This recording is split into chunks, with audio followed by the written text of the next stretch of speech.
It is my pleasure to welcome you all here this morning to this fabulous location to celebrate the launch of Qatar Airways flights to Melbourne. Last night, Qatar Airways marked a monumentous occasion when its first flight touched down at Tullamarine Airport in Melbourne, following an almost 13-hour long haul from Doha, the capital city of Qatar. On this historic flight, and with us on stage here today, is Qatar Airways Chief Executive Officer, Mr. Akbar Al-Bakr. To Mr. Al-Bakr's right is Qatar Airways Senior Vice President, Commercial Operations for the region, Marwan Kolilat. Wonderful to have you here. Thank you for joining us. Mr. Kolilat is from the airline's regional office in Singapore. And of course, I would also like to welcome to the stage the Honourable Mr. Tim Holding, Minister for Tourism and Major Events. Welcome to what is a very historic occasion. This direct service that will link Doha, an exciting, dynamic, growing economy with the people of Melbourne is something that is going to boost tourism, it's going to boost trade and investment links, and it's going to boost friendship and cooperation between our two countries, between our two cities, and between our two economies.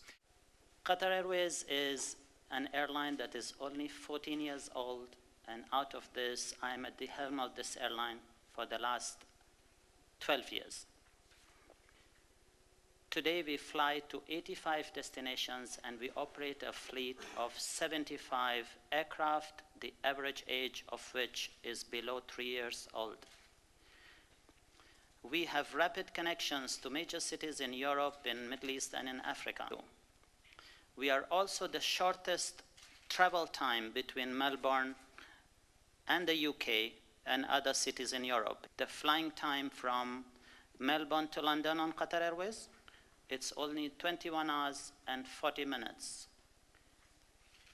We are the youngest, but the most aggressive carrier. We are the only carrier of the Middle East which has 5-star ranked, and this ranking we have for the last 5 years. We have started with only 3 frequencies weekly, and on the 1st of January, we will start a daily non-stop service.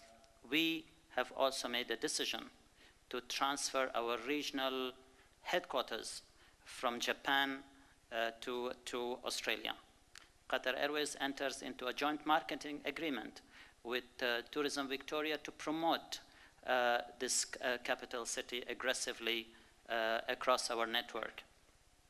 The hallmark of Qatar Airways product is that we have 42 seats in business class.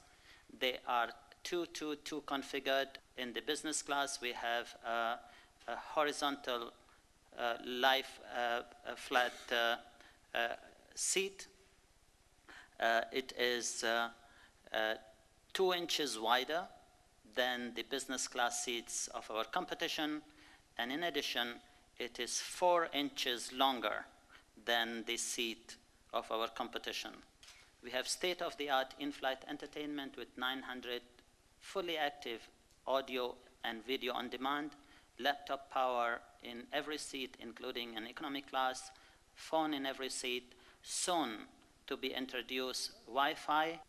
We also supply you a mouse on board to connect to your seat, because the screens are touch screens, and as the distance between you and the screen is large, we do not want you to keep on bending forward, because your comfort is of utmost interest to us. We are an aggressively expanding airline. We will be adding 4 to 5 more destinations over the next 3 to 4 months. We have made history. I don't think any airline in the history of aviation has been able to grow at the rate of over 35% year on year, continuously for nearly over a decade. We have 75 aircraft and 85 destinations. Our target is to mature our network to 120 destinations in the next 3 to 4 years, and to grow our fleet size to 120 aircraft by the year 2013. We have more than 220 aircraft worth over $40 billion on order. Clearly, Qatar Airways has a huge future ahead of them, and Melbourne is a wonderful starting point for the connections here in the Australian operations. So thank you very much. Thank you all very much. زين الحين انت ليش تبي تسالني سؤال؟